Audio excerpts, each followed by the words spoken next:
Good morning, class. So, welcome back to the YouTube channel. Yes, and let us continue with the topic which we were discussing last time. We were trying to underline the important points. So, all of you come to the page number 57, and here we are on the uses of plane mirror. So the first use of plane mirror. We have already discussed that plane mirror helps in forming the virtual and erect image. Yes, and it do not change the shape and size of the object. Yes, so these features, these characteristics of the plane mirror enable us to use it as a dressing material mirrors. So we all use our plane mirror in the daily life to dress up and to get ready when we are going out. Yes. Now next importance is in the optician's room. If you want to double the effect of the length of the room, a mirror is kept on the opposite wall of the room. So sometimes you want to enlarge the room. So what the people do, they try to put mirrors. So in the trial room, you might have seen the mirrors are around you. So that mirror effect helps in enlarging the size of the room. In the barber shop or hairdresser's shop, you have seen that the two mirrors are fixed on the opposite wall facing each other, and that helps in getting the better view, that is of front and the back side. Other devices which use plane mirror and they are based on the concept of plane mirror are periscope, kaleidoscope, solar cooker. Okay, so in these of the few devices, plane mirror is used with different purposes. When you will study their working, it will become more clear to you. And most importantly, it is used as the rear view mirror in front of the driver. So you have seen that in the scooty and the car, the mirror which is used is actually the plane mirror, but it is most of the time it is convex mirror, which you will study in higher classes. Now, till this point, we talked about image formation. Yes, that the plane mirror is able to form image of any object, whether point size or extended object. But now we want to keep our focus on, some of the more qualities of the light. As the chapter is light energy, so we should know more about the light. What is light?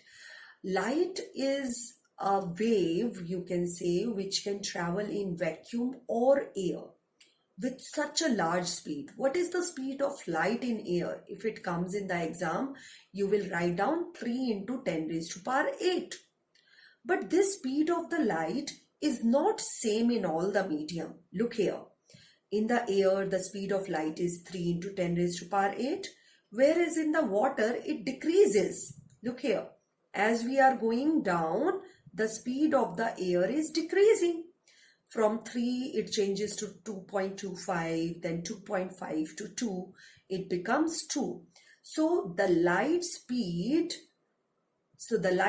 is decreasing as we are going from air to glass. That is, from a rarer region to a denser region. Glass is a solid substance. Yes, so you can say that in solids, the speed of the light is least, whereas in the liquid, the speed of the light is in middle, and in the air it is maximum. Yes, or in the gases it is maximum. So this is one of the quality or nature of the speed of the light. And why this is so, you will study that. In physics, you have reason for everything. So we will not leave this point as such, but you will study in higher classes that why the speed of light decreases as it moves from gases to liquid and then liquid to solid. But at our level, we will keep this fact in our mind. Now, if we talk about the sunlight, or which is also called white light, a very peculiar phenomena was studied by Newton.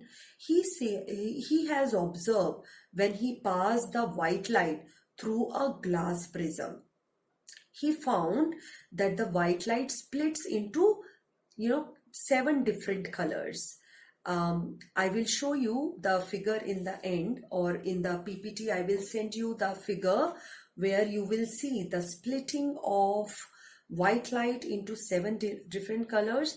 You might have observed the components of the color in rainbow also. The same pattern is seen in rainbow. So what happened in that phenomena? The white light, it splits into 7 components, that is violet, indigo, then we have other components as blue, green, yellow, orange and red. Now if we take the initials of all the colors, say here I have taken V, from here I taken I, and here I taken B, G, and if I arrange all the initials, I get a pattern that is called Vibgyor.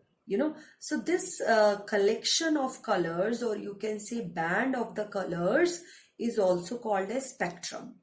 It is also called spectrum of white light. What is the name of the spectrum of white light? The spectrum of white light is called Vibgyor. I am repeating the point. Spectrum of white light is called Vibgyor. This Vibgyor is very much visible when we see rainbow in the sky. How the rainbow is formed? In that case, in the case of rainbow, our every drop of the rain actually acts like a small prism. Yes, and when the white light passes through that prism, the splitting of white light takes place. Yes, that splitting of white light takes place into these 7 different colors, which is also called as dispersion phenomena. Yes, all of you write down. These terms are very, very much required in higher classes. Dispersion phenomena, S-I-O-N. I am spelling it out. D-I-S-P-E-R-S-I-O-N.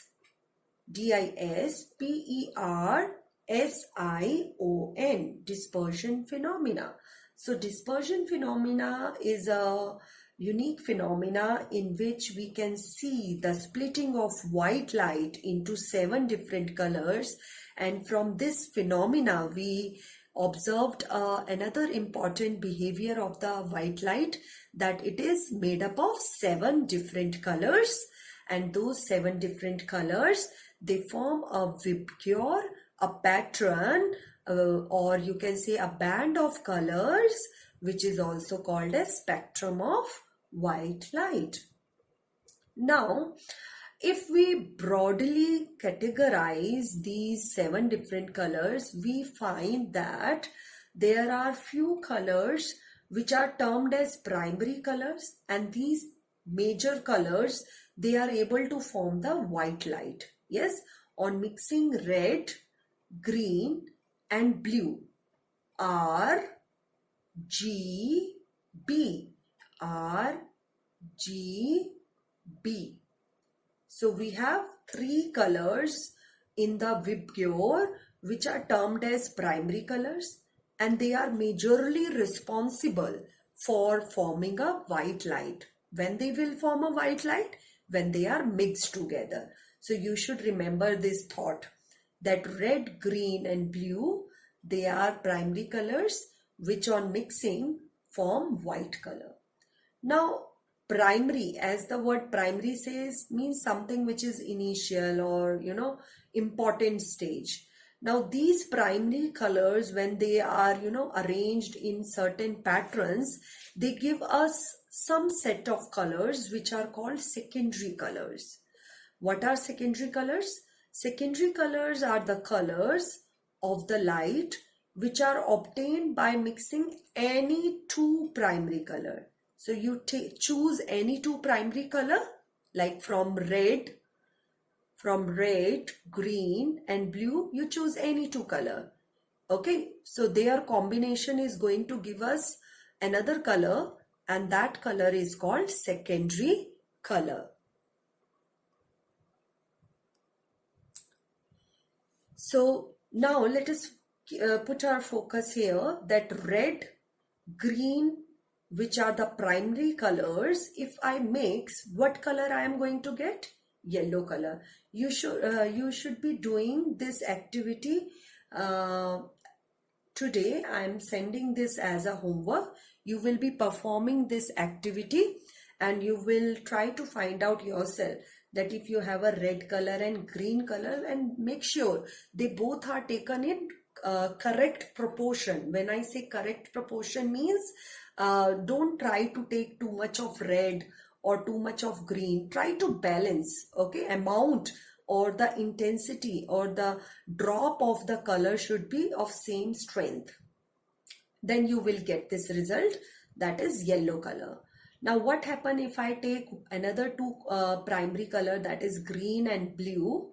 I get another color called cyan, which is also called peacock blue. So this combination also you should try and learn. Okay, you will use watercolors and you will mix them, and then you can observe this secondary color formation.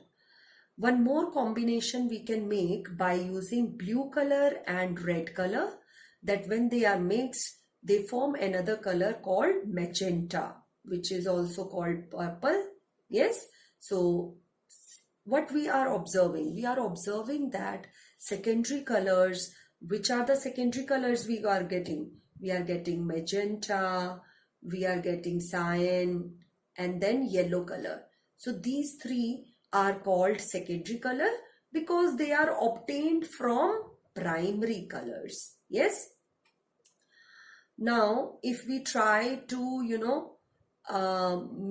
make all the combinations together, so this shows the recombination of different primary colors. So whatever three formations you have seen separately, if we try to connect them, what we are getting in middle, something special we are getting here. What is this W means? This W says white color. Means if all the primary colors they are mixing together, they are going to give us white color. Another important point about color of the TV. Your screen, now we have color TVs. Earlier we were having black and white TV. What was different?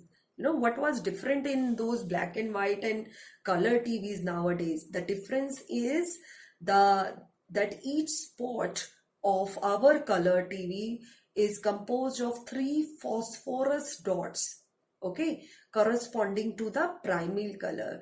Nowadays we have plasma TV, we have LEDs, so they have different technologies. So those different technologies help in showing us different shades of colors, not only the primary colors but different shades and different pixels we are able to see on the screen. Yes, so that is the basic concept you should keep in the mind, and it will help you to study higher about the pixels and the color combinations.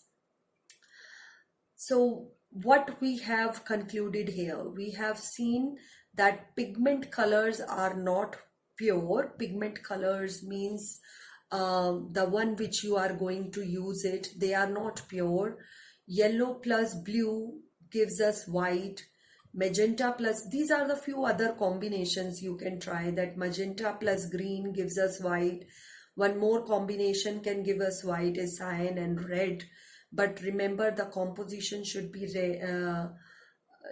composition should be of accurate proportion. A washerman use a blue indigo after washing the white clothes. So after washing, people use blue indigo because it make yellowish tint into white. Why yellowish tint into white? Look here, the yellow color of the shirt, okay, if our school dress is white in color and it is looking pale, it is looking yellowish, what you will do, you will try to take slight of the blue color.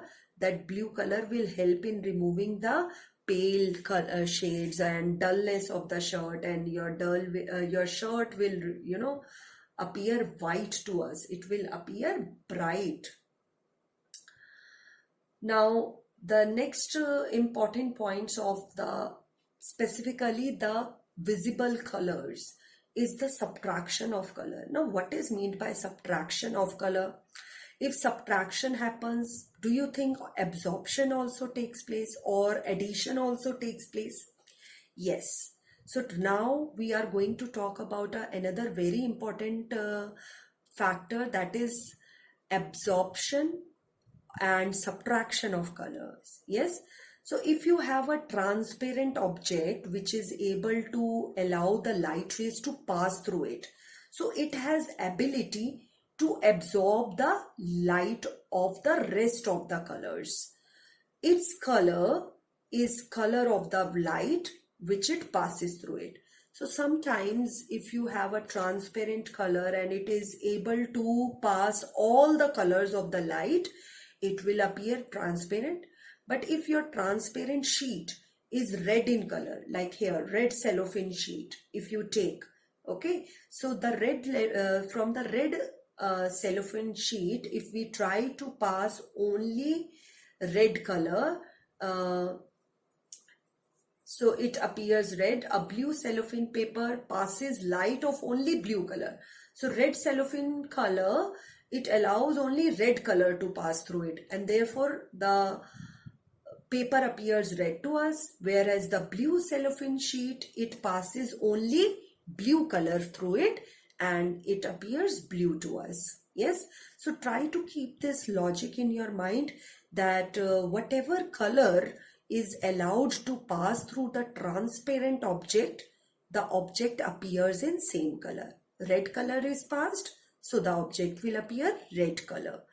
If green color is allowed or pass through the object will appear in green in color. Yes, so till this point, learn all the points and do the activity related to primary and secondary color. Learn all the combinations and try to try different color combinations also. Thank you all.